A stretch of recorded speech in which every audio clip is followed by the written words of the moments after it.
Ya, udah banyak. Jadi manajer udah banyak berkorban, gitu kan? Supervisor nggak mampu lakukan tugasnya dibantuin, gitu kan? Justru udah dikasih kewenangan untuk memutuskan, masih nanya. Nah, kasus seperti ini, menurut Bu Betty, kira-kira ini masalah apa nih? Next. Hanya mau Ya, gila gitu ya, mau Pak. gila ya? Ini masalah tim atau masalah kepemimpinan? Gitu Nah, ya? kalau kita lihat Pak, Dari mungkin keluhan manajernya ini.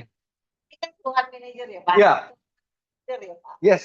Ya kalau leader yang ngeluh berarti timnya yang punya masalah. Timnya punya masalah ya, Ya, karena dia ngerasa kan timnya kok nggak bertumbuh, kok nggak bekerja sesuai SOP. kacamata tim, kacamata Tim, leader ya iya, Pak. iya. Maka pertanyaan kalau orang mungkin di luar negeri bilang ini masalah tim dysfunction atau leadership dysfunction. Oh, Nah, untuk mengetahui lebih jelas, maka kita perlu menanyakan dari sisi karyawan atau supervisor.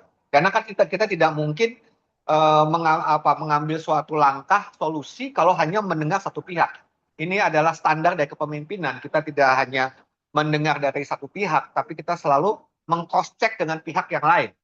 Next, betul ya, next. Dan ini ternyata yang disampaikan oleh karyawannya atau timnya atau supervisornya di kamar sebelah. di kamar sebelah. Ya, kami bingung karena arahan manajer, tadi manajer kan, arahan manajer berubah-ubah.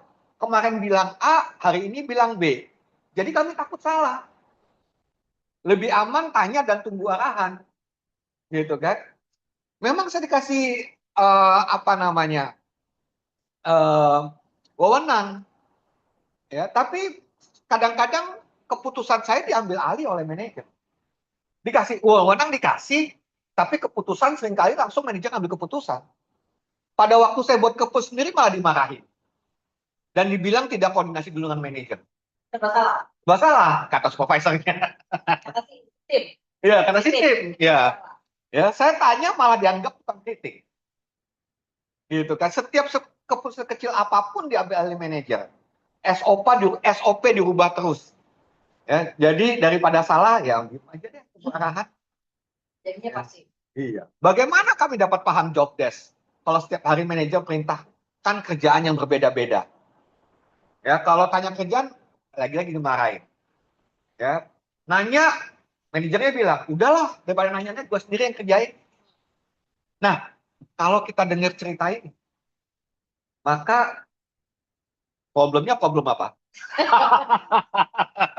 Jadi dari tadi kayaknya muka saya merah-merah gitu ya. Kalau dari atas ceritanya kayak problem dari tim. Ya, ya. Tapi kalau kita tanya timnya, jawabnya seperti ini, maka mungkin kita berpikir, jangan-jangan ini leadership masalah leadership kepemimpinan dari manajernya. Ya. Gitu kan? Ya. Nah, tapi kembali lagi. Kita baru dapat informasi awal dari manajer, dapat informasi lanjutan dari timnya, maka kita cross check ke manajernya. Lalu apa kata manajernya mengenai keluhan dari timnya? Next. Ini analisanya ya Pak. Ya, ini yang dikatakan oleh manajer. Saya kan perlu selalu bantu tim saya. Lah kalau tim saya salah kan saya dimarahin sama bos.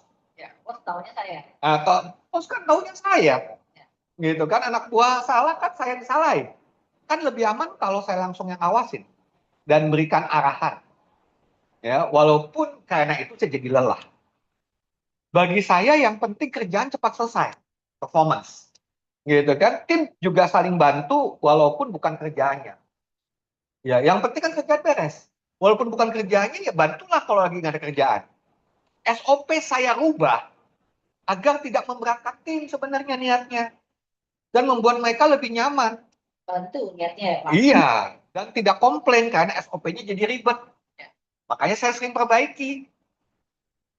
Bos minta cepat, sedangkan supervisor saya sering kritik saya. Gitu. Ya, padahal kerjanya lambat. Saya jadi sedih. Daripada gitu lebih aman saya putuskan dan kerjakan sendiri aja. Lebih aman dan cepat. Jangan sendiri dalam Dalam kesedihan, dalam kelelahan. Ya, ya, saya tidak ingin melihat tim saya dalam kesulitan. Jadi saya minta mereka saling bantu. Dan kalau mereka nggak saling bantu, saya aja yang bantu ngerjain mereka, tugas mereka. Itu karena saya dukung mereka dan saya peduli pada mereka. nice leader. Tapi mereka nggak peduli sama saya. Oke. Problem tim atau problem leadership? Ya, next. Jadi kalau kita lihat analisis seperti ini, kesan awal masalah ada pada timnya. Tapi pada waktu kita wawancara dan Ci Betty dengerin cerita ini, problemnya adalah pada pemimpin. Sebenarnya problem utama adalah pada dirinya. Dirinya tidak tahu. Banyak manajer, dia tidak tahu mau kemana dia. Visinya dia apa, value hidupnya dia apa yang penting bagi dia. Ya, fokusnya hanya yang penting kerjaan beres, yang penting bos saya nggak marah. Ya, apapun dilakukan tanpa berpikir bahwa anak buahnya perlu kesempatan untuk bertumbuh. Ya. Tanpa memberi kesempatan kepada timnya untuk melakukan sedikit kesalahan, ya, kekeliruan, tapi belajar dari sana, berproses. Banyak manajer tidak berani memberikan kesempatan itu. Dampaknya apa? Tim jadi pasif karena manajernya over function. Ya, orang lain menyebutnya micromanage. Ya, ada yang menyebutnya micromanage. Ya, tapi kadang-kadang kita sebutnya sebagai over function. Over function. SOP kacau karena manajer sering mengubah untuk menghindari kritik. Manajer tidak berani menerima kritik. Walaupun katanya, kalau ada feedback, saya akan dengarkan dengan sukacita. Saya sedang silakan Anda memberikan feedback. Tapi pada waktu memberikan feedback, yang ada sakit hati. Sehingga tidak ada zona aman, psychological safety bagi timnya. Akibatnya apa? Supervisor terlihat tidak tegas. Karena kewenangannya diambil alih oleh manajer. Dan tim jadi bingung karena arahan berubah-ubah setiap hari. Staff tanya terus, takut salah karena selalu berubah-ubah. Nah, kenapa ini terjadi? Karena manajer memimpin dari tempat dia ingin diterima. Bukan dari tempat dia mau menjadi dirinya yang utuh. Maksudnya dirinya yang utuh adalah karena dia tahu persis untuk apa dia memimpin, mau kemana dia memimpin, apa value hidup dia, tapi dia memimpin karena dia ingin diterima.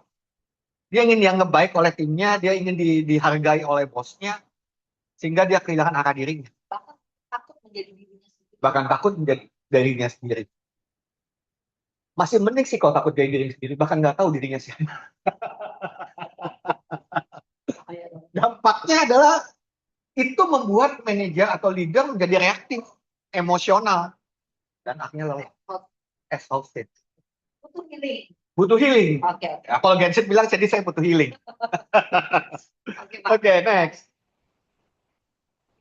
Next. Nah, biasanya kalau kita ngomong kepemimpinan, orang berpikirnya kepemimpinan itu adalah ilmu mengatur dan mengarahkan orang lain. Ya. Kalau saya mampu mengatur orang lain, saya mampu mengarahkan orang lain, ya, maka itulah saya sedang menjalankan fungsi kepemimpinan. Ya. Sehingga apa? Sehingga untuk saya memimpin, saya butuh otoritas. Kenapa? Kan saya harus ngatur orang. Saya harus ngarahin orang. Gimana saya mau ngatur orang kalau saya nggak punya otoritas? Bagaimana saya mau mengarahkan orang kalau saya nggak punya otoritas? Ya.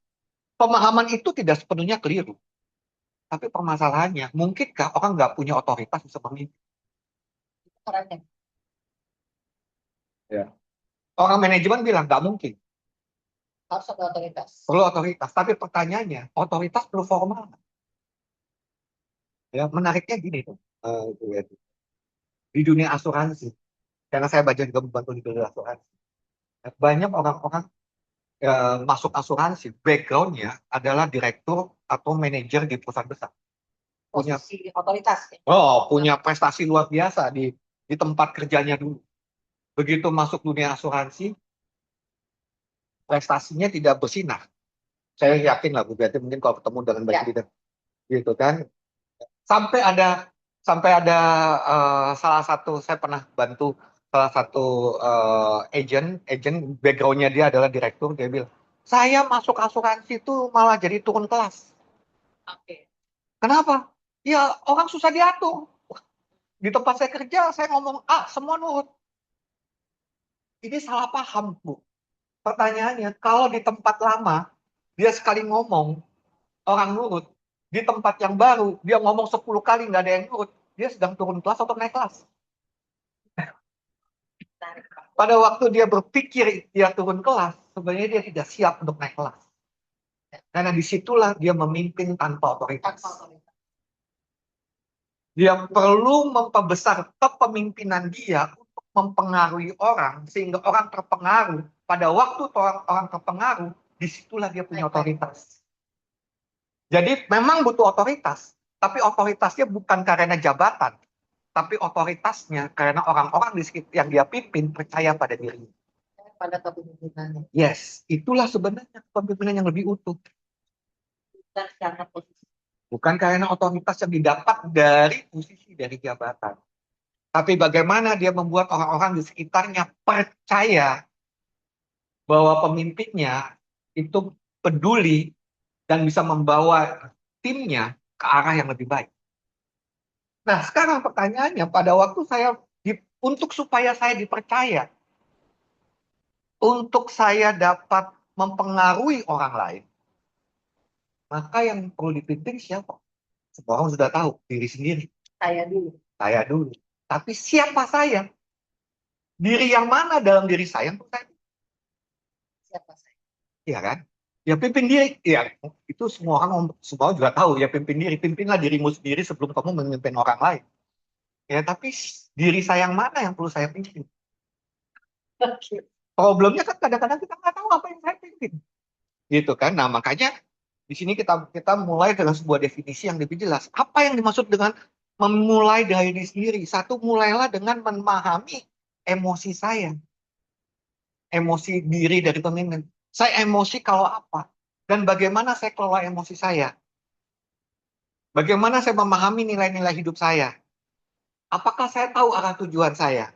Dan apakah selama ini setiap keputusan saya selaras dengan prinsip yang sudah saya yakini sebagai hal yang benar sebelum memimpin orang lain? Itu siapa saya ya? Iya, karena pada waktu saya tidak mengelola ini, pada waktu ada sebuah kejadian, ada kritik, ada feedback yang tidak enak, yang tidak selaras dengan dirinya, yang tidak selaras dengan perasaannya, maka otomatis perasaannya terganggu, emosinya terganggu. Pada waktu seseorang emosinya terganggu karena satu dan lain hal, maka seringkali keputusannya menjadi tidak rasional. Keputusannya menjadi emosional.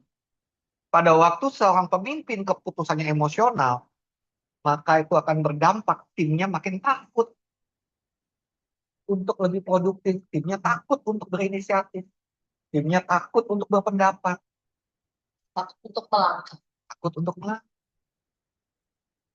Sehingga saya perlu betul-betul mengelola emosi sehingga walaupun saya tersinggung, saya mampu tersenyum dan tetap memberikan keputusan yang rasional. Tantangannya di sana. Itulah yang dimaksud dengan memimpin diri. Begitu. Oke, next. Ya, ketika pemimpin bingung, ini kesimpulannya. Ketika pemimpin bingung mengenai arah pribadinya, tidak jelas terhadap nilai-nilai dirinya, tidak selaras antara kata dan tindakan, gagal membaca makna dari situasi yang dihadapi, maka dampaknya apa? Keputusan gampang goyang. Hari ini A, besok B. Bingung. Ya. Bingung, Pak. Komunikasi kurang jernih. Tim jadi nggak jelas. Sebenarnya pemimpin saya itu ngomong apa sih? Dia mau apa? Dan pada akhirnya tim kehilangan arah dan kehilangan kepercayaan. Next. Kok nggak berubah? Oke. Ya, hal ini juga menyebabkan seseorang sangat mudah terjebak dalam gaya kepemimpinan yang reaktif. Jadi hal tadi itu disebutnya gaya kepemimpinan reaktif. Apa maksudnya? Mudah meledak-ledak saat tim melakukan kesalahan, cepat menyalahkan saat target tidak tercapai, salahkan tim, terjerumus dalam kontrol yang berlebihan tadi, overfunction atau micromanage. Ya, dan menutupi ketidakpastian menutupi ketidakpastian batin, maksudnya gini, kegalauan batinnya dia dengan menyalahkan orang lain. Ketidakstabilan emosi ya. Ketidakstabilan emosi. Akhirnya tim menjadi kambing hitam dari ketidakmampuan si pemimpin atau manajer di dalam mengelola diri. Saya dapat bayang pada saat seseorang pemimpin sudah memiliki tanggung jawab untuk memimpin, Yes. tapi ternyata bermasalah dengan dirinya, Yes. itu akan membuat depresi super ya Pak ya. Depresi. Dirinya depresi, ya Timnya juga nggak produktif. kasihan. Timnya juga depresi, stres juga. Ya. Gitu. Ya, next. Makanya kita perlu berpindah zona, kita perlu berlatih belajar dari kepemimpinan reaktif menjadi kepemimpinan responsif. Nah, bedanya di mana? Kalau kepemimpinan reaktif itu bertindak dari tadi karena ketakutan, karena tekanan, karena ada ketakutan, tekanan, dan ego. Karena dalam kehidupan ini kita ada kepemimpinan karena pasti ada tekanan. Ya, dimanapun Anda memimpin, dimanapun kita memimpin, dimanapun kita diterima di dalam suatu pekerjaan di mana kita perlu memimpin orang, 1, 2 orang, atau 10 orang, atau 10.000 orang, pasti di sana ada tekanan, ada pressure, dan ada resiko yang kadang-kadang menakutkan. Gitu. Nah, kalau kita bertindak berdasarkan itu, kepemimpinan kita disebut reaktif, karena ya tadi, reaktif. Tapi kalau kita belajar menjadi responsif, dari yang mana? Semua keputusan kita, tindakan kita dari kesadaran.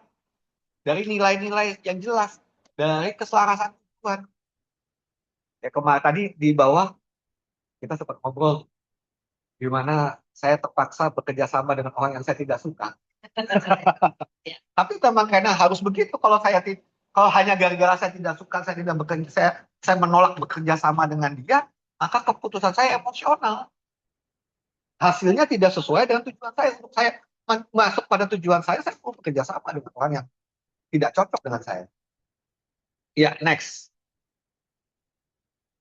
Nah, mungkin banyak orang bertanya bedanya apa. Nah, saya kasih 5 titik poin lah. Kapan kepemimpinan saya reaktif, kapan kepemimpinan saya responsif. Ini mungkin bisa menjadi bahan refleksi buat teman-teman yang pengen belajar untuk menjadi. Kapan saya tahu?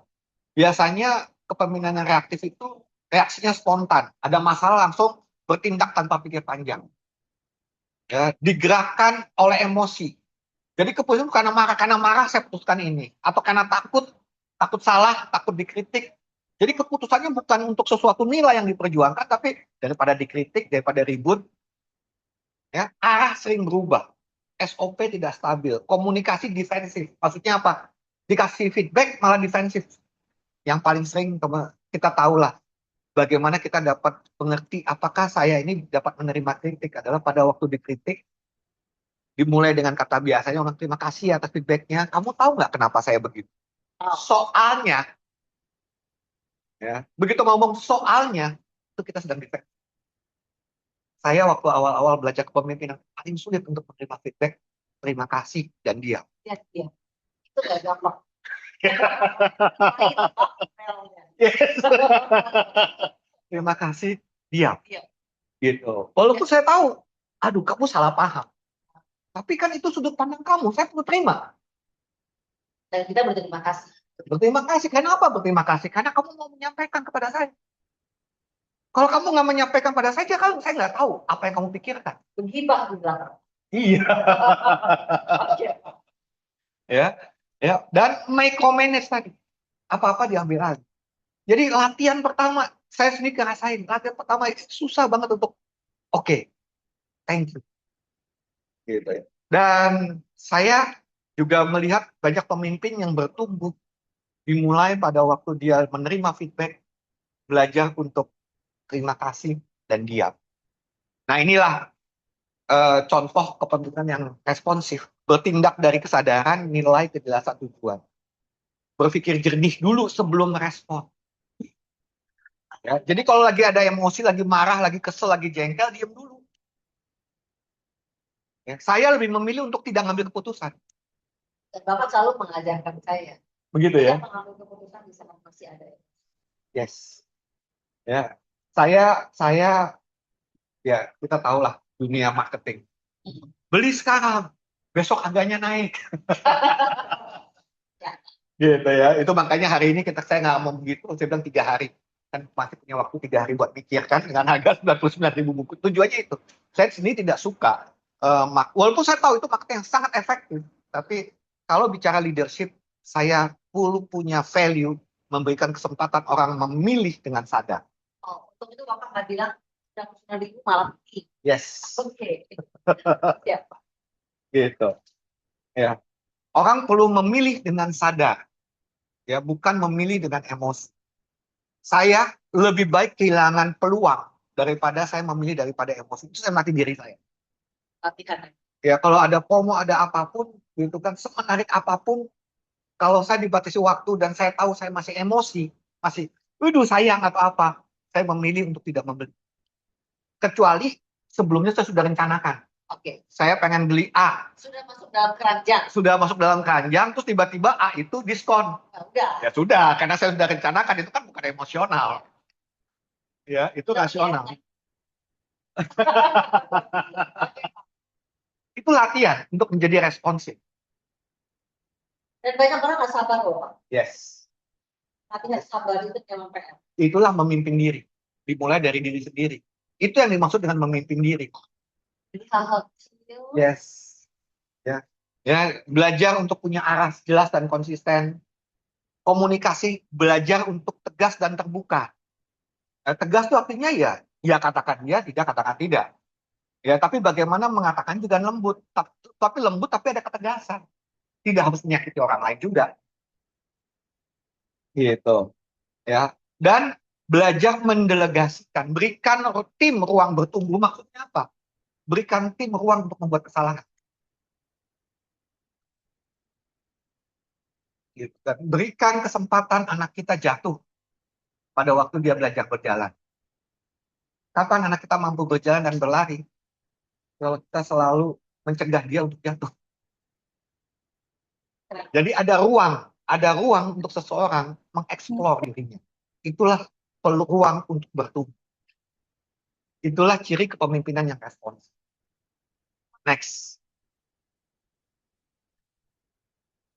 Nah, supaya pemimpin mampu responsif, maka ia perlu memimpin dirinya dengan kesadaran. Jadi, yang tadi saya ceritain tadi, mengenai bagaimana tidak mengambil keputusan guru, mengenai menerima feedback dengan senyum, ya, mengambil keputusan bukan karena rasa marah, perlu dilatih dengan berkesadaran. Ya, bahasa kerennya mindfulness. Ya, ini yang dimaksud. Ya, mengelola dirinya apa? Sebenarnya gampang sih. Kelola diri cuma 4. Perasaan saya, pikiran saya, ucapan saya, tindakan saya. Kan cuma itu. Terlihat gampang. Tidak gampang. Ya kan? Memimpin diri apa? Pimpinlah ucapanmu, tindakanmu, pikiranmu, cara merasa.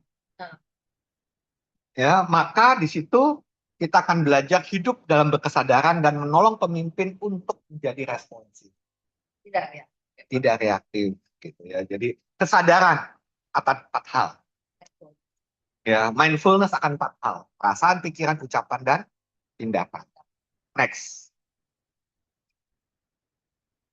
Nah, ini dia. Sudut pandang pemimpin yang memimpin dari ketakutan. Tadi sudah cerita ya, takut dipecat, takut dianggap jelek, takut yang tidak mengerti anak buah atau apapun lah gitu kan. Maka dia melihat situasi masalah sebagai ancaman. Tak baik karena ketakutan. Gitu. Fokusnya apa? Melihat potensi kegagalan dan kritik. Kalau gagal gimana? Kalau saya dikritik jelek gimana? Kalau orang lain ngomongin saya gimana? Nah, itu nanti akan masuk kepada gaya kepemimpinan yang orang lihat sebagai otoriter dan defensif. Kenapa? Karena dia hidup dalam ketakutan. Jadi semua diktator itu sebenarnya hidup dalam ketakutan, makanya jadi takut. Makanya kenapa reaksinya seperti itu. Yes, gitu. Ya, dasar kemun tadi reaktif, tergesa-gesa, sering berubah dan sebagainya. Kenapa? Fokus utamanya dia ingin melindungi diri dan citranya. Itu yang di dalam. Ya. Yang keluar adalah reaktifnya. Ya. Ya. Ya, dia pengen hidup nyaman, dia pengen ada di posisi nyaman, zona nyaman. Makanya dia seperti itu. Tapi kalau kita mau jadi pemimpin sejati, kita mau jadi pemimpin yang bertumbuh, kita perlu keluar dari ketakutan tadi. Hidup dari ketakutan menuju pada kesadaran. Caranya gimana? Lihatlah masalah itu secara utuh dan objektif, bukan sebagai ancaman, tapi sebagai kesempatan untuk bertumbuh. Beda pada waktu ada masalah, oh ada masalah ya, takut ya, defensif. Begitu ada masalah, wow, saya belajar apa lagi ya? Itu responnya berbeda ya Pak. Beda. Oh, ada pelajaran apa nih? Saya dapat belajar apa dari sini? Sehingga dengan begitu, dia tetap tenang dan jernih dalam tekanan. Kenapa? Karena saya percaya bahwa saya punya potensi untuk menyelesaikan setiap masalah dalam hidup. Dan dia mampu tetap semangat saat Yes. masalah itu datang. Yes, dia bukannya tidak terguncang, tapi dia tetap stabil dalam guncangan. Kenapa? Karena dia punya keyakinan bahwa kemampuan dia lebih besar dari masalah yang dia hadapi. Saat dia bertumbuh. Saatnya untuk bertumbuh. Tidak mudah. Saya berkali-kali ngalamin secara teori gampang, tapi pada waktu ngalamin di masa-masa paling berat, kadang-kadang Tuhan, gimana caranya? Kita boleh lemah kalau udah Tapi maksud saya, walaupun begitu, tapi tetap dalam satu keyakinan bahwa nggak mungkin masalah ini lebih besar daripada kemampuan saya menyelesaikan. itu juga pasti. Nah, pada waktu saya memulai dengan sebuah keyakinan itu, maka saya akan tetap mampu melihat masalahnya dengan utuh dan objektif. Gitu kan? Sehingga pengambilan keputusan tetap selaras dengan nilai, prinsip, dan tujuan yang sudah ditetapkan. Kalau itu dikenal. Ya. Yes, karena saya sudah kenal diri saya sendiri. Karena saya sudah tahu tujuan saya. Sehingga karena saya tahu menjadi konsisten. Karena saya nggak kenal itu lari-larian. Pak. Lari-lari. Lari-lari. Menarik. Bu Betty mungkin paham. Saya sudah lama mau bikin buku, tapi baru kali ini. Karena baru kali ini saya menulis buku bersama Ivan. Ivan ya. Ya, dengan Bro Ivan. Gitu kan. Dan setiap kali saya memilih klien untuk saya coaching, untuk saya training, klien yang terpilih itu selalu sama dari dulu sampai sekarang. Maksudnya sama. Ya, artinya adalah mereka yang mau bertumbuh, yang mau belajar, bukan yang fokusnya pada performance, yang fokusnya pada hasil. ya, saya mau kamu melatih tim saya supaya besok omsetnya naik 2 kali lipat, gitu, atau naik 3 kali lipat. Cuma ya Pak. Saya dapat lakukan, tapi kembali lagi itu hanya memaksakan suatu kondisi sesaat. Tapi pada waktu si klien tidak mau bertumbuh, apa yang terjadi bahwa apa yang kita training juga menjadi tidak relevan, gitu. Karena fokusnya 100% murni pada hasil, Ya. tidak pada pertumbuhan, Hanya temper. hanya temporary. Ya. Nah, fokus utama melayani visi bersama dan memperkuat tim. Maka kalau kita bicara manajemen modern itu berbeda dengan leadership ya, sorry, leadership modern berbeda dengan leadership tradisional, di mana kalau leadership tradisional itu biasanya ya transaksional. Kamu saya gaji, kamu harus nurut sama saya. Gitu. Kamu kerja, ya kamu harus punya prestasi karena saya gaji. Itu Gitu. Ya, kalau saya mau naikin gaji kamu 2 kali lipat karena saya pengen kamu kerjanya 2 kali lipat. Ya. Gitu. Jadi orang itu dianggap sebagai mesin produksi, Yes. transaksional. Tapi manajemen modern sudah mulai berpikir bagaimana human sebagai aset untuk ditumbuhkan, berkembang bersama. Ya, salah satu jenis leadership yang mengawali daripada manusia, bertumbuhnya manusia itu adalah servant leadership. Ya, servant leadership itu dulunya saya nggak suka. Kenapa? Saya pemimpin melayani. Melayani. Gitu kan? Tapi ternyata memang yang dimaksud melayani itu bukan ngambilin air minum, bukan ngambilin makan, tapi memahami timnya, lalu melayani kebutuhan batin timnya agar batin timnya bertumbuh.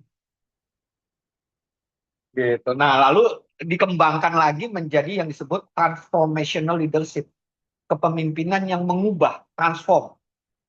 Gitu. Transform daripada tim-tim yang dipimpinnya. Ya, lalu berkembang lagi menjadi holistic leadership karena menggabungkan antara servant dan transformational leadership. Ya itu sudah masuk ke era yang terbaru di dalam kepemimpinan. Dan mau pakai metode apapun dalam era yang modern ini, ujungnya cuma satu, memimpin untuk bertumbuh. Itu makanya buku kami judulnya Lead to Grow. Karena untuk apa Anda memimpin? Kalau tidak untuk bertumbuh, maka kita tidak lengkap, tidak utuh sebagai pemimpin. Oke, next. Dampaknya apa? Ya tadi kita sudah ngomong kan, ya pemimpin jadi pasif, gitu kan. Kalau pemimpin dari kesadaran, tim lebih aktif, inisiatif, komunikasi terbuka. Jadi kalau Anda mau tim Anda terbuka, belajarlah memimpin dari kesadaran. Next. Nah ini kesimpulannya, pemimpin berbasis kesadaran. Ya, bukan bebas dari tekanan, tapi mampu tetap hadir utuh dalam badan. Bukan tidak ada tekanan, tapi mampu menghadapi tekanan dengan tenang. Ya, mengambil jeda sebelum merespon, sehingga tidak menjadi reaktif. Mendengarkan sebelum menilai, ya, sehingga lebih objektif. Ya, artinya pada waktu ada sesuatu kejadian, tidak langsung menghakimi, tapi dengarkan. Ada apa yang terjadi, gitu kan? Ya, konsisten pada arah dan nilai meskipun situasi berubah. Maksudnya apa? Kadang-kadang ada satu situasi di mana kita dihadapkan pada situasi, gitu kan? Mau korupsi atau jujur. Itu terlalu gampang. Tapi kadang-kadang saya mau jujur atau saya harus berbohong. Saya harus nipu, harus memanipulasi situasi. Gitu kan? Nah, tergantung nanti apa arah dan nilai hidup saya. Value-nya. Value-nya. Ya, dari ketenangan batin yang menciptakan ruang aman. Artinya apa? Pada waktu kita hidup dalam kesadaran, kita tahu value-value kita. Kadang-kadang orang bilang idealis, tapi kalau kita konsisten dengan itu, maka batin pemimpin itu menjadi tenang. Itu yang paling penting. Karena dia tidak lagi peduli pada validasi orang lain. Ya Pak, setuju Pak. Di buku Bapak sebut. Disitulah dia mampu menciptakan ruang aman, psychological safety bagi timnya untuk bertumbuh. Oke, next. Disinilah yang disebut membangun fondasi well-being. Ya, jadi tadi mengelola perasaan, tadi saya bilang kan ada 4 kan, mengelola perasaan, pikiran, ucapan, dan tindakan, itulah fondasi daripada well-being, akar kepemimpinan. Nah, sebenarnya apa well-being? Banyak orang bilang, Pak, well-being apa? Ya, well-being definisi umum ya, kalau teman-teman tanya ChatGPT, definisinya sederhana kok. Suatu keadaan ketika seorang merasa seimbang, tenang, dan berfungsi dengan baik, baik secara mental, emosional, dan sosial. Gitu. Ya, jadi kondisi seimbang secara mental. Nah, mental itu maksudnya apa? Mental itu kondisi berpikirnya dia. Mampu berpikir dengan jernih, itu sebenarnya mental. Dalam Gitu kan? kondisi apapun. Gitu. Ya, emosionalnya tenang, secara sosial. Berfungsi dengan baik. Itulah well-being. Oke, next. Nah, jadi pemimpin dengan mindfulness, kesadaran diri, akan menghasilkan stabilitas batin atau well-being, sehingga dapat memimpin tadi, kembali lagi dari tadi, arah, artinya apa? Visinya, ya, directionnya lebih jelas. Memimpinnya lebih utuh, lebih manusiawi, dan pada akhirnya lebih berdampak bagi seluruh tim. Itulah prosesnya, mindfulness, sadar, well-being, sehingga memimpin menjadi lebih jelas. Ya, Dan next. efeknya pertumbuhan. Pertumbuhan. Nah, untuk mencapai responsif, pemimpin responsif perlu well-being. Ya, untuk well-being seseorang perlu merasa berharga sebagai manusia. Jadi untuk bisa mencapai well-being, manusia perlu melatih diri untuk berharga as a human being. Karena well-being bukan datang dari kesuksesan. Ya, well-being tidak selalu datang dari kesuksesan. Tapi dimulai dari aku berharga sebagaimana diriku, bukan karena penilaian orang lain. Bagaimana saya belajar tahu nilai diri saya yang paling dalam, ya, tanpa harus tanpa harus peduli pada validasi orang lain, atau tidak harus tergantung dari validasi orang lain, sehingga saya menjadi lebih tenang, lebih stabil, dan tidak reaktif. Kebanyakan orang malah sekarang hidup dari validasi orang lain ya, Ya, Pak. nanti orang lain ngomong apa? Iya, iya. Nanti kalau orang nggak suka gimana? Nanti kalau diomongin orang gimana? Ya, ya. Tadi, I'm worthy, I'm loved, I'm enough. Next. Nah, kenapa orang tidak mencapai well-being? Karena masih hidup. Mati ya. Oh, Oke, lanjut. sudah. Sudah, Mas. Ini ininya ini ya. Oke, oke. Ya. Nah, banyak orang tidak. Sudah jelas. Masih belum jelas. Oke, aman? Aman, Pak Chef? Aman? Aman suara saya? FM, Melda aman? Oke, kalau aman kita lanjut. Oke. Ya, banyak orang tidak mencapai well-being karena masih hidup di permukaan. Apa maksudnya hidup di permukaan? Maksudnya adalah nilai diri saya masih bergantung dari validasi atau penilaian orang lain. Tadi di awal saya sudah mulai menyebut. Nah, apa yang dimaksud dengan hidup saya, keberhargaan diri saya, itu tergantung dari penilaian orang lain. Itu biasanya karena kita terjebak pada 4 identitas semu. Nah, identitas semu ini kita sebut sebagai human having, human doing, human relating, dan human knowing. Karena ini identitas semu, ya ini masih di permukaan, maka seringkali berubah. Kadang-kadang saya human knowing, kadang-kadang human having, gitu kan, masih mencari validasi dari luar. Mari kita Karena menyerap semua yang dari luar ya, Pak. ya, karena kebahagiaan saya tergantung dari ini. Mari kita lihat satu-satu ya. Next. Ya, next. Contoh human having. Saya berharga karena saya memiliki. Saya berharga karena saya jadi direktur. Saya berharga karena saya punya pengaruh. Misalnya saya punya uang banyak, sehingga dengan uang ini orang ikut saya. Ya kan, karena status, karena prestasi, karena materi. Sehingga dia takut miskin. Kenapa? Kalau saya miskin, nanti orang nggak peduli lagi sama saya. Saya jadi nggak berharga. Ya, berapa banyak orang mencari kekayaan supaya apa? Supaya dihargai oleh mamanya, supaya dihargai oleh anaknya, supaya dihargai oleh keluarganya, dihargai oleh teman-temannya.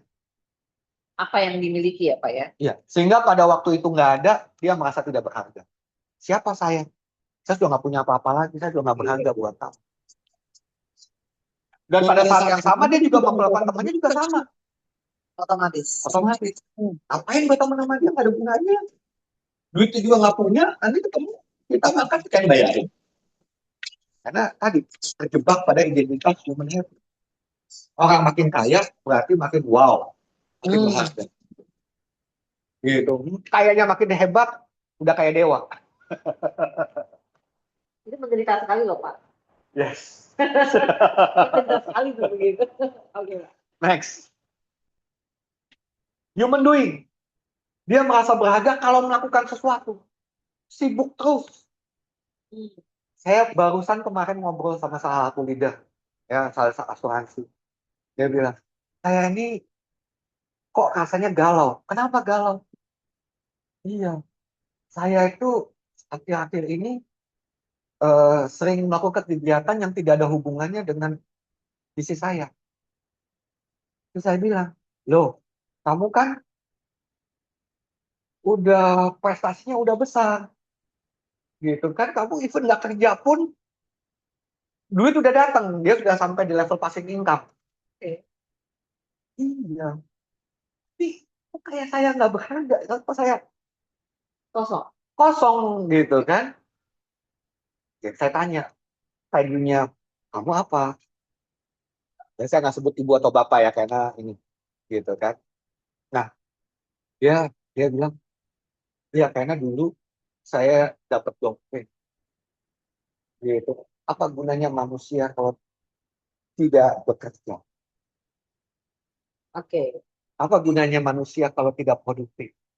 Baik lagi, terdoktrin, berharga karena Kalau produktif, berharga kalau bekerja, berharga kalau melakukan sesuatu. Berharga dengan syarat ya Pak. Yes. Sehingga dia harus kerja. Kehilangan arah dia. Kasihan. Ya, bekerja untuk mengisi waktu. Hidup untuk mengisi waktu. Next. Nah, kalau human knowing tadi identitas dibangun dari kepintaran. Belajar terus, senangnya belajar. Kenapa? Karena ingin terlihat pintar. Merasa bernilai jika tahu banyak. Merasa berharga kalau jadi sumber pengetahuan dari teman-temannya. Tapi terjebak. Pengetahuan menjadi hiasan ego, bukan panduan batu. Next. Human related. Identitas dibangun dari diterima orang lain. Karena temannya banyak. Sehingga dia takut ditolak. Dia butuh dipuji. Dia cenderung menghindari konflik. Ingin disukai semua orang. Sehingga dia punya masalah. Masalahnya apa? Menjaga citra. Seringkali merasa kosong dan lelah. Karena dia terus-menerus berusaha menyenangkan orang lain. Inilah 4 identitas semu. Kenapa semu? Apakah Anda human related, knowing, doing, atau having? Itu semua karena validasi orang lain. Ya, validasi dari eksternal. Validasi eksternal. Itu disebut sebagai identitas semu. Next. Ya. Nah, dalam konteks cerita tadi, manajer tadi itu setelah digali, ternyata dia masuknya human related. Manajer yang tadi cerita di awal tuh. Dia takut dikritik, takut relasinya rusak, ya, over function, ingin terlihat baik buat timnya. Ya kan, SOP berubah karena ingin menyenangkan orang lain. Oh, kamu ribet ya, kamu capek, udah gue ubah deh SOP-nya. Tidak tegas, takut hubungan tegang. Semua berkaitan itu Pak. Akarnya cuma satu, ingin diterima. Ingin diterima sama bosnya, ingin diterima sama timnya. Human related. Human related. Ya. Akhirnya tidak bertumbuh sebagai pemimpin sejati. Next. Ya, 4 identitas semu membuat orang hidup di permukaan. Kenapa di permukaan? Ya karena tadi bergantung orang lain, mengejar pencitraan, toping sosial, mengejar validasi, minim makna, dan menjadi lelah. Karena lebih banyak menjadi apa yang harus, bukan jadi siapa dirinya. Harus. Ya. Harus. Harus. Oke. Next. Teman-teman beberapa ada yang peka dengan kata harus. Gitu ya. Ya, kenapa hidup ini makna? Ya, karena hidup untuk dilihat, bukan untuk hidup. Mengejar pengakuan, bukan otentitas diri. Sibuk menjadi seseorang, bukan menjadi diri sendiri. Padahal makna tidak timbul dari permukaan. Makna lahir saat kita menyelam kemana? Ke dalam diri. Untuk menemukan keadaan dirinya secara utuh. Siapa saya? Mau kemana saya? Apa yang paling penting bagi hidup saya? Apa yang paling berharga? Pada waktu saya menyadari bahwa saya adalah ciptaan Tuhan yang paling sempurna untuk tujuan yang sempurna. Maka keberadaan saya, kebahagiaan diri saya bukan ditentukan oleh orang lain, tapi kebahagiaan saya ditentukan oleh Tuhan yang menciptakan saya. Dan disitulah perjalanan menuju human being dimulai. Ketika seorang berhenti mengejar untuk menjadi lebih dari orang lain, membandingkan diri dengan orang lain, tapi memilih untuk menjadi diri yang utuh. Maksudnya utuh tuh gini. Oke, saya tahu bahwa Tuhan menciptakan saya untuk ini, untuk sebuah visi ini. Berarti tugas saya ya fokus menyelesaikan itu. Selesai. Karena saya sudah berharga di mata Tuhan. Kalau nggak mungkin Tuhan menciptakan saya sebagai manusia. Itu yang paling penting. Gitu. Karena satu hal yang penting saya percaya bahwa manusia ada ciptaan Tuhan yang paling sempurna. Berarti paling berharga kan? Ya. Untuk tujuan yang sempurna. Oke, next. Untuk itu kenapa penting tahu apa tujuan saya? Yes, visi menjadi penting. Ya. Visi pribadi, visi personal itu menjadi sangat penting. Arah yang jelas itu menjadi penting. Ya, pemimpin yang hidup di permukaan akan mudah terjebak dalam tindakan reaktif, kecemasan, dan pencitraan. Jadi hanya pencitraan saja. Akibatnya ia tidak benar-benar memahami apa yang dia inginkan, apa yang dia yakini, dan untuk apa dia memilih. Dia tidak benar-benar yakin. Dan Zombie itu, Pak. zombie, kasihan. Itu saya bilang. Itu sebabnya kenapa bukti ini disampaikan. Mungkin ada orang yang tersinggung. Saya nggak tahu, saya mohon maaf. Tapi betul-betul saya berharap kalau teman-teman membaca dan mengerti, memahami. Satu hal yang kami harapkan adalah teman-teman tahu caranya bahagia. Ya, hidup dalam kepastian, bukan lagi hidup dalam kebimbangan. Dan ketika seseorang, terutama seorang pemimpin, tidak terbiasa menyelam ke dalam dirinya, dia akan kehilangan kejelasan dan kedalaman dalam hidup. Ya, pemimpin tanpa kedalaman batin ibarat nahkoda tanpa kompas, kapal yang bergerak tanpa kompas. Ia bergerak, terus bergerak, tapi nggak jelas kemana. Next. Nah, ketika seorang memimpin kekurangan kejelasan dan kedalaman dirinya, maksudnya pemimpin belum tahu benar apa yang diinginkan dan mengapa itu penting, dan belum paham apa yang benar-benar diyakini, ya, atau makna tugasnya, ya, maka dia sulit untuk menginspirasi dan memotivasi tim. Karena visinya tidak jelas, tidak tabu. Next.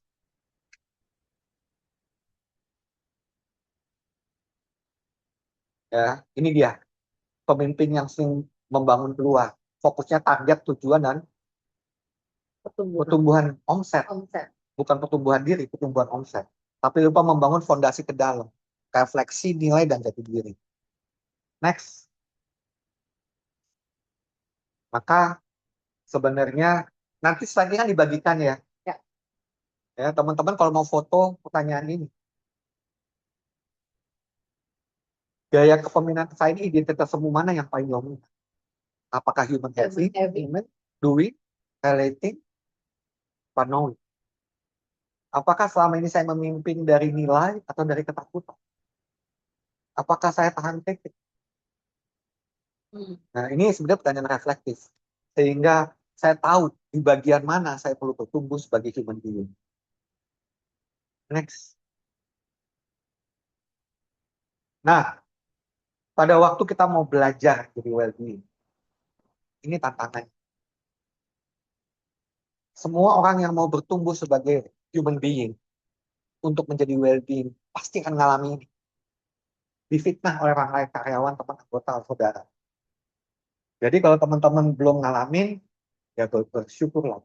Tapi siap-siaplah kalau ngalamin, ingat bahwa semua orang yang mau menjadi pemimpin sejati pasti ngalamin ini. Orang yang kita pimpin ada yang tidak loyal, kadang-kadang jadi saingan. Jadi pemberontak. Ya. Berarti kita sedang proses. Oke. Ya. Dijadikan kambing hitam oleh organisasi. Ini gara-gara dia. Ya. Dia sudah memimpin dengan baik, kemuliaannya diambil oleh atasan ke bawah. Ya. Lalu banyak orang yang reaksi, ada beberapa, nggak semua. Tapi pada waktu Anda mulai menjadi pemimpin yang sejati, Anda belajar dari human knowing menjadi human being, Anda akan ngalamin ketemu orang resisten, yang sakit hati, yang nggak suka. Dan itu normal. Ya. Justru kalau saya mengalami ini, inilah adalah ciri-ciri saya sedang diproses oleh keadaan, diproses oleh alam, untuk human being. Maukah saya bertumbuh? Atau saya kembali ke permukaan? Apakah saya tetap mau mendalam sebagai human being? Atau saya naik lagi kan? Daripada saya jadiin kambing hitam, saya jadikan orang lain hitam. Saya ikutin aja deh. Yang lebih banyak kemana gitu ya. Next. Tapi apapun yang kita pilih, pada akhirnya kita akan kecewa. Sakit hati, frustasi, apapun opsinya. Apakah saya mau jadi human being atau saya mau jadi human knowing, tetap aja kok ngalamin. Makanya saya waktu tahun ini ngapain? iya Sama aja. gue juga kecewa sama Progres akhirnya beda. Justru dengan saya menerobos diri, memaksakan diri untuk menjadi human being, gitu kan, dengan menelan gitu ya. Ada satu liga selesaikan banget sih. Kalau kamu mau timmu bertumbuh dan belum siap, maksudnya timmu belum banyak, Ada tim yang nakal, ada tim yang menghina kamu. Telan, telan aja. Terima kasih dan diam. Terima kasih dan dia.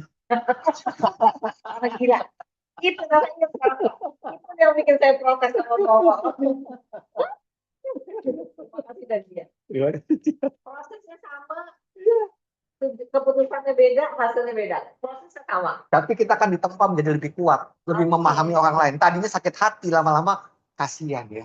Ini penting banget Pak menurut saya. Yes. Oke. Saya dapat poinnya Pak. Dari tadi Thank you. dokter ini yang menurut saya. Oke Pak. Yes. Next. Nah, dapat terjadi karena belum sepenuhnya well-being. Tadi dapat, kemudian kecewa itu semua terjadi karena saya belum. Kalau saya sudah well-being, nanti kita sudah nggak kecewa lagi. Perasaan itu tuh sudah tebal, orang tuh udah kebal, udah.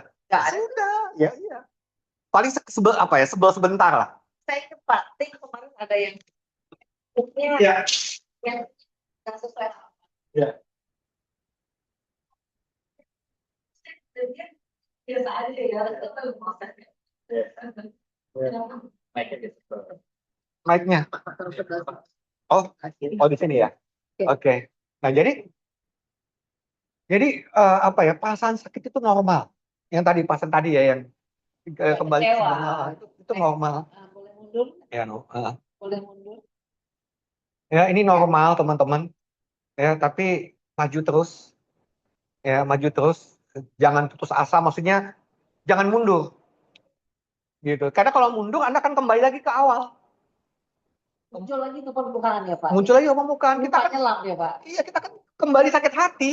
Kita berusaha untuk tidak sakit hati, pada akhirnya tetap sakit hati. Kita berusaha untuk tidak kecewa, pada akhirnya kecewa. Capek deh ya Pak. Lebih baik nyelam. Maksudnya gini, udah basah nyebur sekalian. Kecewanya dituntasin. Ternyata pada waktu kecewanya udah tuntas, akhirnya kecewanya hilang. Karena benar-benar Sakit hatinya udah sekalian. Lama-lama udah, oh ya sudah. Ada yang kasih ini Pak, reaksi kayaknya banyak yang ini Pak. Oh gitu. Hati atau ikut happy saya nggak tahu. Oke Pak. Ya, nah dari situlah perjalanan well-being kita dimulai menjadi lebih baik dari waktu ke waktu. Ya. Ya, next. Oh, itu maksudnya itu ya? Oke. Ya, next. Nah, ya, semakin dekat pada well-being, makin pada waktu kita belajar memahami dan menerima. Acceptance. Accept semua masalah yang ada dalam diri kita. Gitu kan? Ya, merespon dengan tepat, merespon dengan rasional, bukan emosional. Accept pada waktu dikecewakan. Accept pada waktu ya difitnah orang, dihina orang. Accept. Gitu kan? Nah, tapi pada waktu accept, kita belajar mengambil keputusan yang paling rasional, yang paling berdampak buat diri kita, buat tim pada waktu itu. Orang lain berpikir kita sedang mengorbankan diri. No, kita sedang bertumbuh menjadi lebih baik. Oke, next. Ya, nerimo, tapi nerimo dengan keyakinan bahwa ini adalah peluang saya bertumbuh, bukan nerimo pasrah bukan nerimo, ya sudahlah. Diam aja. Bukan ya sudahlah. Kalau Bapak bilang dulu bahasa Bapak pasrah tapi aktif. Pasrah yang aktif. Pasrah yang aktif. Ya, pasrah. Oke, ya memang harus begitu. Gitu. Karena itu saya mesti naik kelas. Gitu. Nah, tapi pada waktu saya mengalami kesulitan menerima, seringkali itu terjadi karena masa lalu kita yang didikan orang tua yang membuat kita terluka, yang disebut sebagai wounded inner child. Ini ada materi khusus sih sebenarnya. Dulu efek kita pernah punya materi ini, ya membahas Melda ya Pak? sama Dr. Melda ya khusus mengenai wounded inner child. Tapi saya ingin hanya jelasin kepada teman-teman kalau nanti ya mudah-mudahan di YouTube-nya efek masih ada tuh kita bahas khusus mengenai wounded inner child. Tapi pada waktu kenapa ya saya sulit menerima ya pada waktu saya tahu saya harus menerima, tapi kenapa saya masih sulit menerima? Nah, kadang-kadang mungkin itu karena kita masih terluka di masa lalu. Ya, next. Ya, maka supaya kita betul-betul sembuh di masa kini dan masa depan, kita mampu betul-betul well-being, kita perlu menyembuhkan trauma masa lalu dulu agar tidak melukai orang. Karena cenderung hukum yang berlaku adalah hurt people ya akan Jadi ya orang yang terluka akan melukai orang lain. Ya, if you never heal from what you hurt you, you'll bleed a people who didn't cut you. Ya, jadi saya kadang-kadang curiga atau kadang-kadang saya tanpa sadar ucapannya terlalu tajam karena saya pernah terluka di masa lalu sehingga saya melukai orang lain. Gitu. Atau mungkin Bapak juga bilang di balik perilaku buruk seseorang sebenarnya tersimpan good intention. Ya, ada ya NLP percaya bahwa selalu ada good intention atau positive intention in every behavior di dalam perilaku. Ya, tapi ya betul. Jadi dia punya intensi untuk melindungi dirinya paling tidak. Tapi yang kita perlu paham kadang-kadang ada bad behavior terjadi karena dia tidak tahu caranya, gitu kan, untuk merespon dengan sehat dalam situasi tertentu. Karena apa? Karena dia terluka. Pada waktu orang terluka, itu kena air aja perihnya luar biasa. Ya, artinya apa? Menerima kebenaran itu tidak mudah. Kebenaran itu menyakitkan. Ya. Tapi pada waktu kita sudah pelan-pelan sembuh, maka kebenaran itu menyembuhkan. Gitu. Kebenaran itu membebaskan kita dari rasa takut, membebaskan kita dari sakit hati. Ya, pada waktu kita sudah mampu menyembuhkan diri dari trauma-trauma masa lalu. Ya, next. Nah, ini adalah pembahasan terakhir ya mengenai well-being, ya menyembuhkan wounded inner child kita. Ya, bab 1 sudah selesai. Ya, well-being jadi akar kepemimpinan sejati. Ya, perjalanan menuju well-being akan melewati sesi pada bab berikutnya yaitu sense of self. Jadi bab 2 kita membahas mengenai kesadaran diri. Ya. Ya, sense of self. Ya, sadar diri. Ya. Ya, next. Ini penutup saya, Bu Betty. Jika ingin membuat dunia menjadi lebih baik, ingin membuat masa depan lebih baik, ingin membuat perubahan nyata yang bermakna dan berguna bagi kehidupan, diperlukan kepemimpinan pemimpin sejati. Kepemimpinan pemimpin sejati. Ya, true leader. Dan benih itu ada pada setiap dari Anda, setiap dari kita, setiap orang yang mendengarkan acara ini. Benihnya ada ya, Pak ya? Benihnya sudah ada. Oke, thank you. Sampai ketemu. Thank you. Ya, keren banget sih Pak. Itu refresh saya sendiri sih Pak, bagaimana sebetulnya kadang-kadang dalam kehidupan ya Pak ya, kita larut, Ya. tapi sesi-sesi seperti ini mengembalikan lagi kepada esensi. Apa sih yang kita cari? Pasti kan happiness ya Pak ya? Yes. Keutuhan diri kita gitu kan. Karena dunia sekarang tidak akan bertambah baik, tapi kita yang perlu lebih kuat ya Pak ya. Yes. Ya. Karena dengan kita yang bertumbuh menjadi baik, dan makin banyak leader yang bertumbuh menjadi pemimpin sejati, yang well-being, maka dunia akan lebih baik. Yes. Dari kita ya Pak ya. Yes. Dan benih itu ada di pada setiap orang. Malam hari ini kita mengingat kembali kita punya benihnya. Ayo kita pupuk ya Pak ya. Kita pupuk, kita belajar, memulai dengan well-being. Yes. Acceptance, menerima. Yes. Dan memberi ruang bertumbuh. Yes. Acceptance, ya kan, memberi ruang bertumbuh sehingga kita bisa utilize setiap orang yang kita pimpin. Ya, nanti kita akan belajar, ya, ada satu ses. Saya nggak tahu di bab 1 ya, atau di bab yang lain mengenai accept and utilize. 1 kayaknya nggak ada deh. Nggak ada ya. Nanti kita akan belajar bagaimana bukan hanya menerima, tapi kita mengutilize. Orang-orang yang kita pimpin, sebandel apapun, seburuk apapun, sebenarnya ada sesuatu yang bisa kita utilize. Gitu. Tapi itu nanti ya, itu konteks yang berbeda. Menarik. Ya. Tapi bagaimana kalau kita sendiri muter-muter kayak tadi ya Pak ya, bagaimana kita mampu melihat itu. Yes. Ada orang yang kelihatannya bandel. Yes. Oke. Menarik Pak Steph, terima kasih. Oke, kita jeda iklan sebentar ya, atau ada informasi ya teman-teman. Nanti pertanyaan sudah ada di nanti akan dibacakan, kita baca sama-sama. Nanti akan langsung jawab aja satu pertanyaan. Next. Oke. Ini untuk teman-teman silakan, kita ada WA group, teman-teman bergabung di WA group. Bagi yang ingin membeli buku dengan harga spesial sampai tanggal 1 Desember 2025 dari Dr. Steph dan Pak Ivan gitu kan. Di sini ada Pak Lawrence Ivan, tapi Pak Lawrence Ivan kayaknya akan kita simpen untuk the best for the last. Ya. Munculnya teman-teman kita nggak tahu gimana nih, tapi ada Pak Stef, dokter, ada Pak Lawrence Iman gitu kan, memberikan harga spesial untuk teman-teman yang hari di Zoom sampai hari Senin tanggal 1 Desember hanya 99.000 dengan itu di Shopee ya teman-teman, sudah ada di Shopee, silakan diklik, nanti admin akan kirim linknya di Shopee gitu kan. Harganya spesial banget hanya sampai hari Senin. Saya sendiri sudah punya beberapa bukunya dan pas baca Daniel yang baca pertama Pak, dia bilang ini keren banget. Aduh, terima kasih. Terima kasih Pak Sel, terima kasih Pak Irfan. Pak Irfan mau ngomong sesuatu?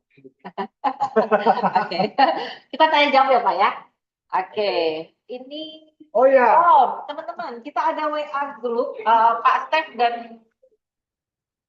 dan Pak Ivan bersedia untuk karena kan ini sampai 7 series ya, webinar series. Di tengah-tengah itu mungkin teman-teman juga ada yang mau ditanya, ada yang mungkin tiba-tiba kok muncul ke permukaan lagi, kita lagi mau belajar nyelam nih kok muncul ke permukaan lagi, teman-teman boleh bikin kepoin di grupnya gitu kan, boleh ramein. Dokter Stef sama Pak Ivan akan jawab sesuai waktunya gitu kan, dan kita belajar sama-sama. Ya. Karena di kelas Bapak dulu Pak saya buka kelas itu luar biasa ya, kelas 1 tahun di mana kita hadir sebulan sekali ya Pak, membawa masalah-masalah semua leader dan kita belajar banyak dari problem orang. Di situ memang kalau Pak Stef saya tahu cara belajarnya justru dari problem yang muncul. Pak Stef bukan orang yang misalnya maparin semuanya, justru dari jawabannya itu maknyus banget teman-teman. Jadi silakan tanya, silakan join ke WA grupnya teman-teman. Akan dikirim ke admin. ya. Oke. Jadi Ada kalau mau tambahin tentang WA Group? ya, jadi bagi teman-teman yang tertarik untuk mengikuti series daripada Litugro, karena ada 7 bab, ya 7 webinar. Nah, bagi teman-teman yang tertarik untuk mengikuti bab 1, bab 2, bab 3, bab 4, ya, nanti silakan ikut join di WA Group Lead to Grow.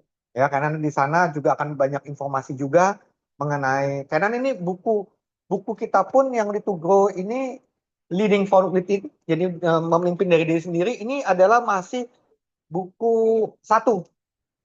Jadi nanti akan ada 4 buku lagi. Jadi ini masih apa namanya? Buku jilid 1. Oke. Jilid 1 itu ada 7 bab. Kita akan ada jilid kedua dan jilid ketiga. Jadi kalau teman-teman mau tahu kapan buku terbit dan sebagainya, atau acara-acara yang berhubungan dengan Litugro, itu nanti semua akan diinformasikan di WA Group Litugro.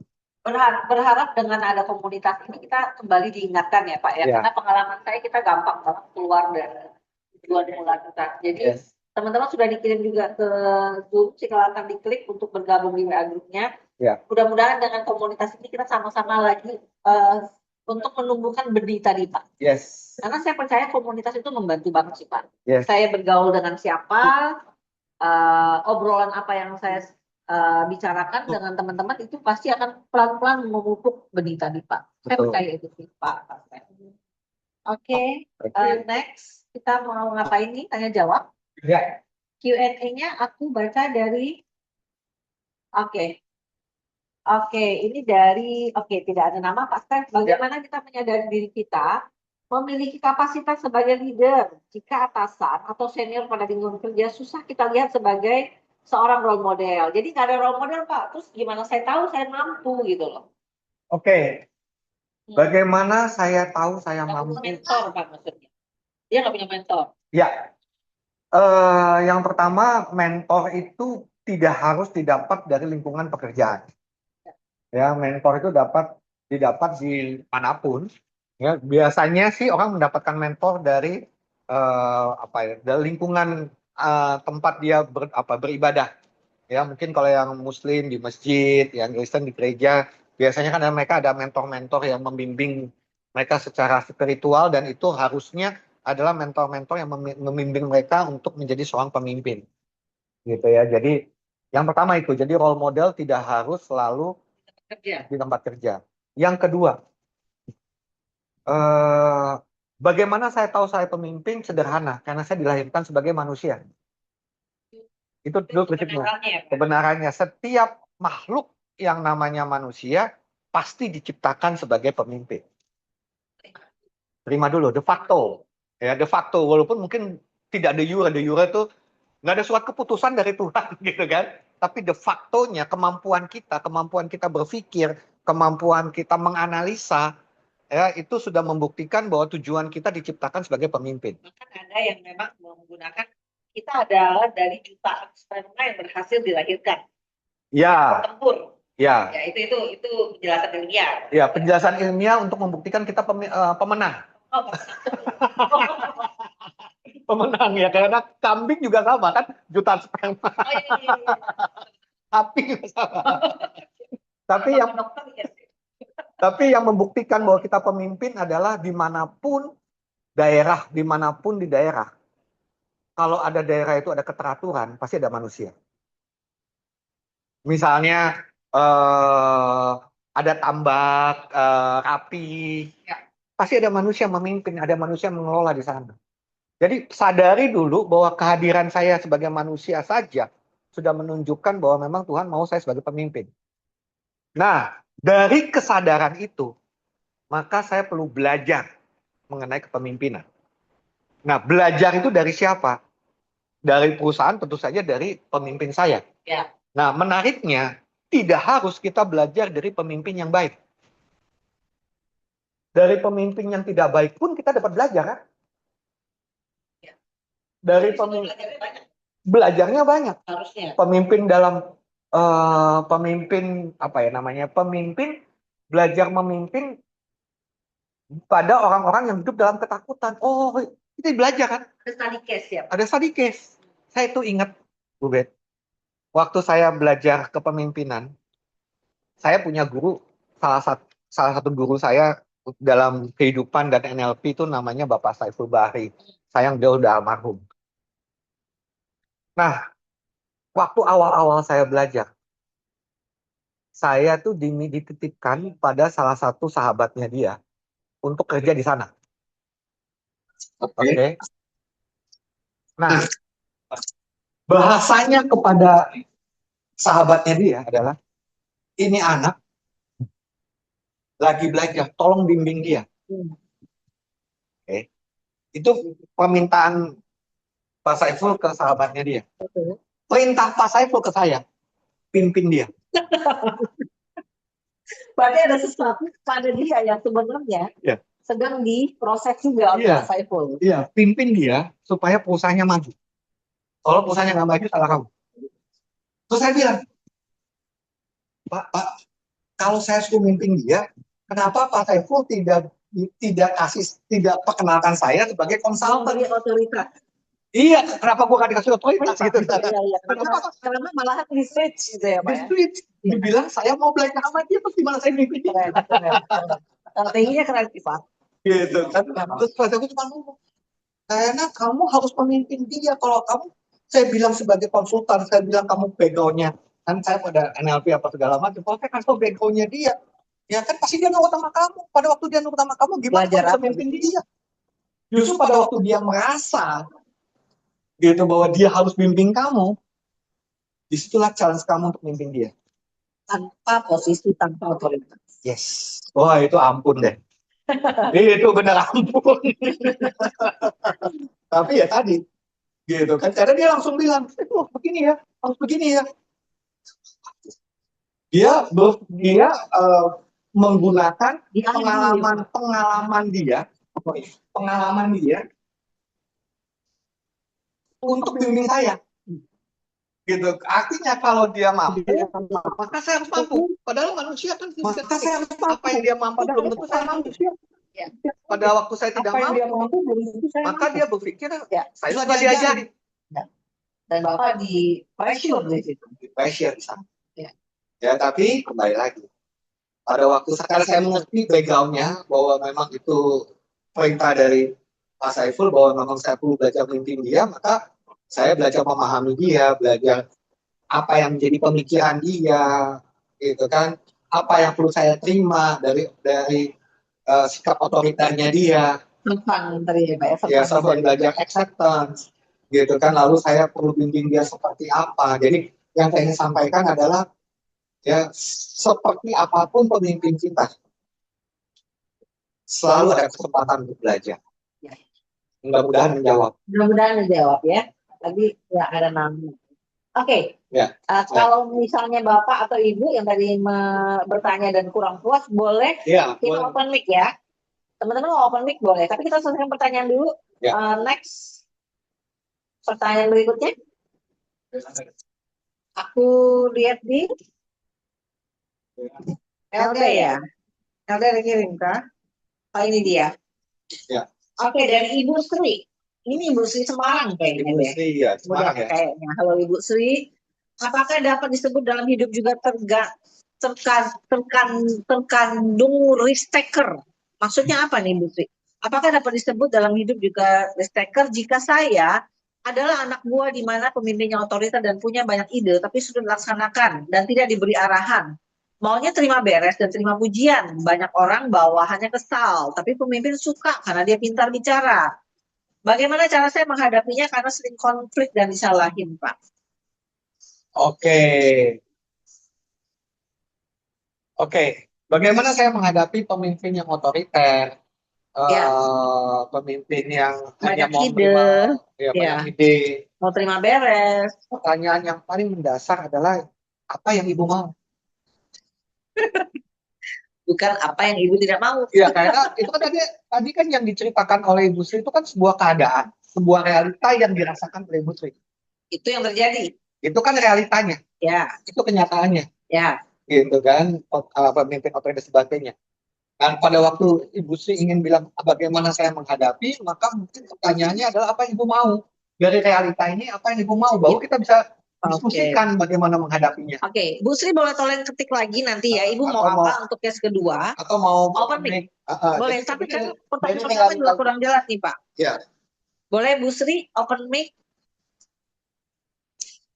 Ya. Kalau Ibu sudah open mic, sebentar, ini harus dibesarkan.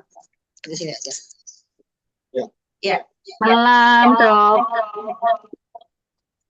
Ya, Bu Sri, silakan. Bentar. Kayaknya saya nanyanya ini. Kalau tadi yang dokter sampaikan, saya jadi berpikir, apakah artinya bahwa di dalam setiap keputusan itu, setiap tindakan itu ada keberanian untuk jadi risk taker ya, Dok? Ibu dengar nggak? Kurang jelas saya. Kurang jelas ya. Ibu dulu ya, Ibu dulu ya. Oke.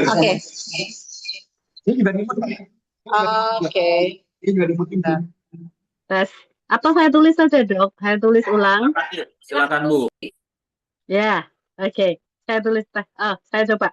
Maksud saya gini, Dok. Tadi dari yang disampaikan, apakah artinya bahwa di dalam seorang menjadi leader, gitu ya, itu juga di dalam setiap sikap yang diambil, itu dapat dikatakan bahwa di situ juga ada risk taker, sebagai memilih resiko, gitu, Dok. Terima kasih.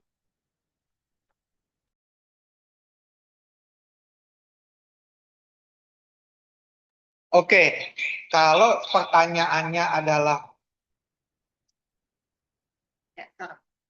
apakah pemimpin itu adalah risk taker? Begitu ya, kurang lebih seperti itu ya pertanyaannya ya. Apakah pemimpin itu adalah seorang risk taker?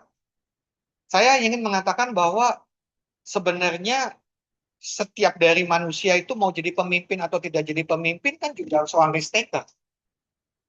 Karena apapun yang terjadi dalam hidup kita kan selalu ada resiko. Betul nggak sih? Memutuskan untuk tidak memutuskan pun ada resiko.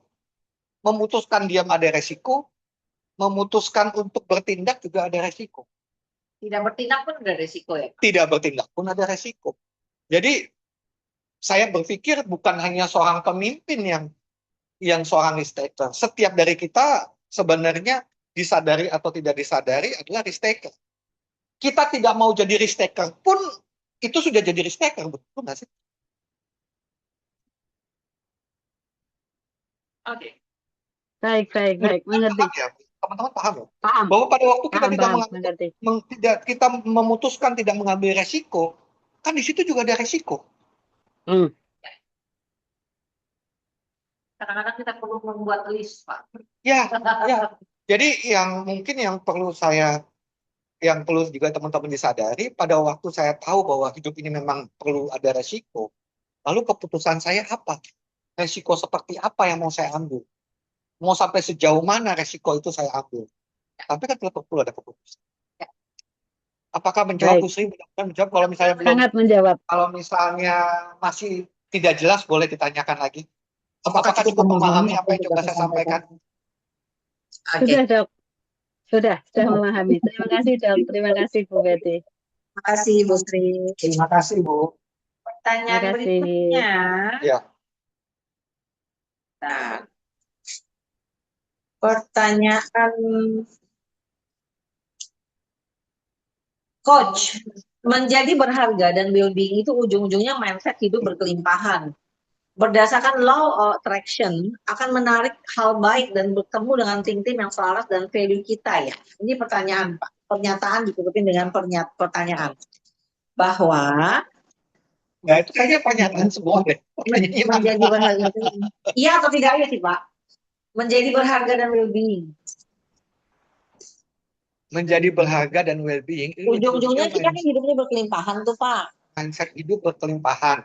Berdasarkan law of attraction akan menarik hal-hal baik dan bertemu dengan tim-tim yang selaras dengan value kita ya. Saya tidak dapat jawab karena saya tidak memahami ilmu law of attraction. Nah, apakah mindset hidup berkelimpahan itu akan menarik hal-hal baik? Yang saya pahami adalah pada waktu saya memahami kebenaran, kebenaran itu akan membebaskan saya dari rasa takut. Itu yang paling berharga.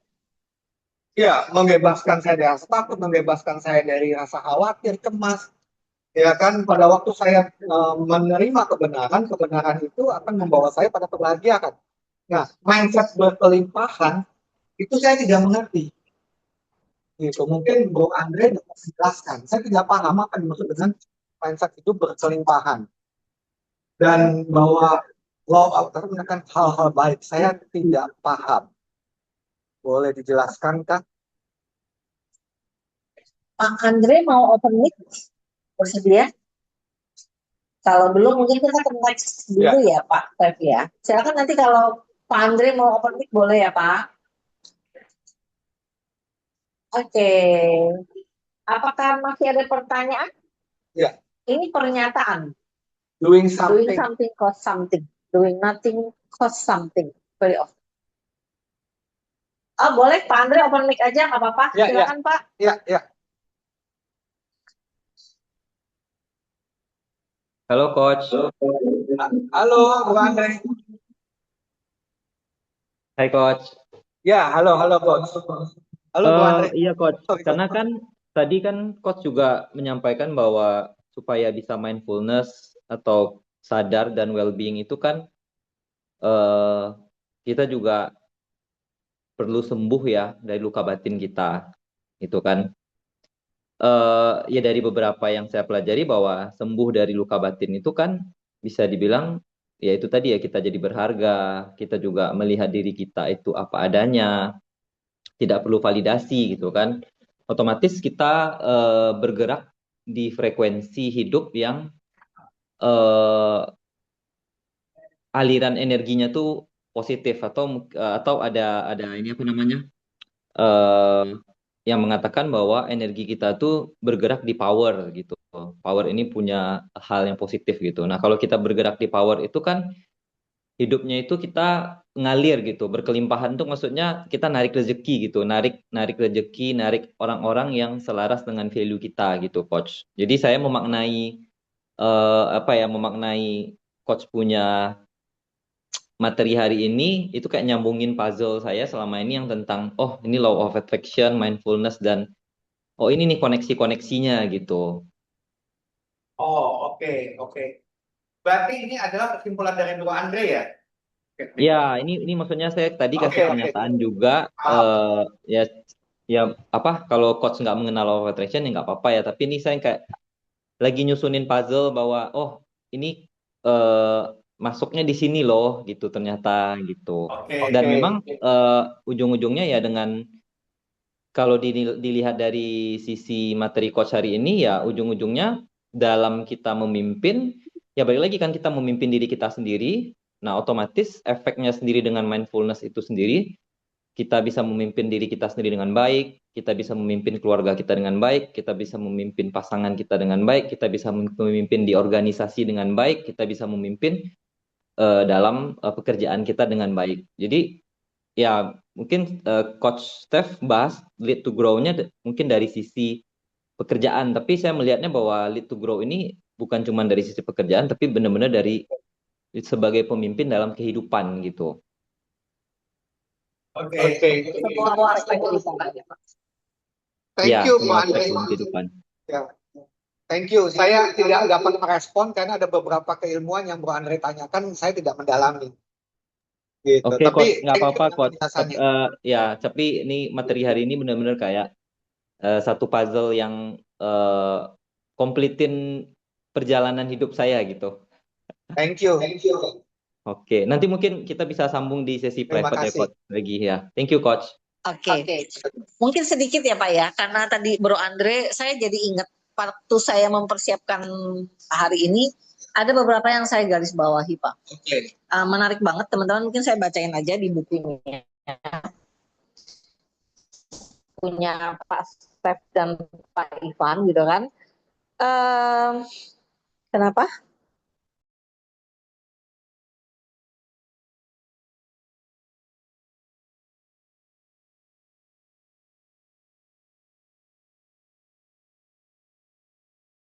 Salah satu handphone. Oke. Udah? Tes sekarang? Ini oke kok, buka. Ini oke? Ini udah oke? Oke. Ia tidak mudah terguncang oleh tekanan sosial, ia tidak haus akan pujian, dan tidak panik saat menghadapi ketidakpastian. Penyebabnya adalah karena ia hidup berlandaskan pusat nilai yang kokoh di dalam dirinya. Oke Pak? Ia mampu memiliki kekayaan tanpa diperbudak oleh harta. Nah ini menarik Pak, dengan tadi ucapan Bro Andre gitu kan. Dia dapat menjalani kesibukan tanpa kehilangan arah hidup. Dia memiliki banyak ilmu tanpa menjadi arogan. Membangun relasi tanpa memanipulasi sesuatu bagi dirinya. Dan yang paling menarik adalah Pak, dia tidak menolak dunia luar, tapi sekaligus tidak membiarkan dunia luar menentukan makna bagi dirinya. Ia menjalani hidup dengan berakar kuat dan memiliki arah yang jelas. Dan memang kalau mungkin dengan selaras dengan tadi Pak Andre, saya lihat bagaimana balance of life itu sebenarnya bukan dari, kan banyak orang melihat ya Pak, kalau saya berkelimpahan, saya baru punya waktu. Kalau saya berkelimpahan, saya baru bisa melakukan ini, itu. Tapi sebenarnya akar dalam diri itulah yang paling penting. Apa yang kita mau dan kita fokus pada yang kita tuju, mengenal dirinya ya Pak ya. Belajar untuk menjadi human being. Bab 1. Mari Pak. Thank you. Makanya tadi saya sangat bersyukur pada waktu lalu karena Bro Andre sangat belajar. Lalu belajar itu sudah mampu menjadi sintesis sesuatu yang bermanfaat buat Bro Andre. Ya, selamat juga buat Bro Andre. Keren. Ya. Andre Jakarta ya Pak? Bro Andre Padang. Di Padang? Ya. Oke, masih ada pertanyaan? Digital e-book Pak, ada yang nanya Pak Ivan, digital e-book? Akan disiapkan. Akan disiapkan. Oh, sudah ada? Oh, di Cilil sudah ada, tinggal. Oke, keren nih. Pak Ivan nih. Oke. Sudah ada versi tadi udah ya? Oke, Sudah ada. Sudah tidak ada pertanyaan? Atau mungkin ada teman-teman yang pengen open mic, ngomong langsung? Ada? Boleh saya bicara? Oh, ada yang open mic. Sebentar. Sebentar ya, teman-teman. Ya, silakan. Kayaknya ada sih. Pak Steve, hari ini saya usahakan hadir.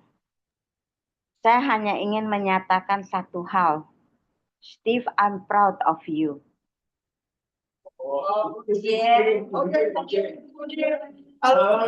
Thank you. Yes, that is. I know you dari tahun 2004 ya, Steve. Thank you ya. Mengikuti Steve sampai hari ini dan banyak kita kerjasama juga bareng dengan Steve dan Ivan. Dan hari ini Mami hanya mau bilang, Steve, I'm really proud of you. Thank you, Mami. berkembang dengan panjang, dengan bagus, dengan segalanya. Mami banyak belajar loh. Di usia 70, Mami masih belajar dari Steve dan juga dari Ivan. Thank you, Mami. Mami ngomong ini pegang handphone sampai gemeteran because I'm proud of you, Steve. I'm really proud of you. Oke, terus sukses, terus berkembang, terus berjalan dengan baik. Sesuai dengan semua impian-impian Steve. Dan Mami selalu mengikuti. Thank you, Cuman Mami. itu aja Steve yang Mami mau ucapkan. Thank Oke. you. Thank you. Okay. Yeah. Oh iya, tadi. Mami, makasih Mami Jane atas doanya. Ya. Pak Budi sudah sehat semuanya ya. Pak Budi. Ya. Oke. Oke, terima kasih Mami Jen. Oke, masih ada. Kalau tidak ada, mungkin kita langsung ke penutup acara. Teman-teman jangan lupa, saya pribadi, mungkin teman-teman perlu memanfaatkan lagi harga bagus banget, teman-teman segera Shopee ya. Tapi walaupun tadi Pak Sref bilang nggak suka dorong teman-teman untuk langsung beli gitu kan, itu kan Pak Sref. Kalau saya nggak apa-apa teman-teman, malam ini saja. Oke, karena bukunya beberapa saya share Pak ke beberapa teman-teman yang cocok gitu. Saya lihat isinya ya tadi ya, kalau kita sama-sama bertumbuh, ngobrolnya juga enak Pak. Yeah. Ngobrolnya tuh nyambung Pak. Oh. Kita bisa sama-sama untuk saling mengasah ilmu. Oke. Oke, teman-teman, next ini link WA group untuk join WA group itu grow. Teman-teman silakan join gitu. Next. Feedback teman-teman. Nah, Effect membutuhkan masukan agar ada perbaikan terus ke depannya, termasuk hari ini kayaknya feedbacknya akan banyak Pak Sref. Aduh. Teman-teman boleh berikan masukan untuk kami dan juga masukan untuk semua acara ya teman-teman, boleh silakan memberikan masukan apapun, memberikan kritik gitu kan, kritik yang membangun. Kita ucapkan terima kasih dan diam ya Pak Sref. Oke. Link untuk e-book sudah dikirim ke admin. Iya, thank you. Akan dikirim ke WA group. Oke. E-book akan dikirim ke WA group. Oh, akan dikirim ke komunitas. Oke, siap teman-teman, ayo join buru-buru biar dapetin e-booknya. Yeah. Oke, saya juga join. Next, nah ini event berikutnya teman-teman, kita akan tutup tahun 2025 kita dengan seorang Wahyudi Akbar.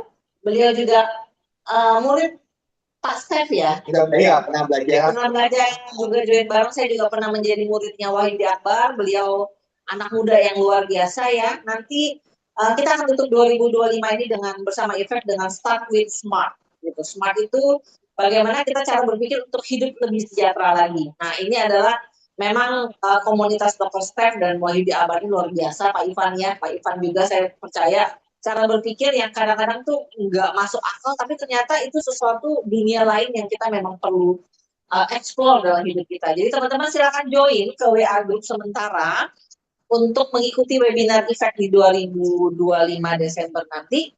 Dan ini linknya untuk bergabung di WA group sementara Wahyudi Akbar. Oke. Terus ini sosial media kita, ada WA group, ada Telegram, ada IG, dan juga ada rekaman webinar kami. Next. Oke, sebagai penutup mungkin Pak Stef, closing statement Pak. Oh ya. Closing statement dulu Pak Stef. Ya, sebelum kita berpisah. Ya, bagi teman-teman, mungkin sebagai penutup adalah saya mengajak teman-teman untuk menyadari bahwa memang kita semua telah dilahirkan sebagai seorang pemimpin.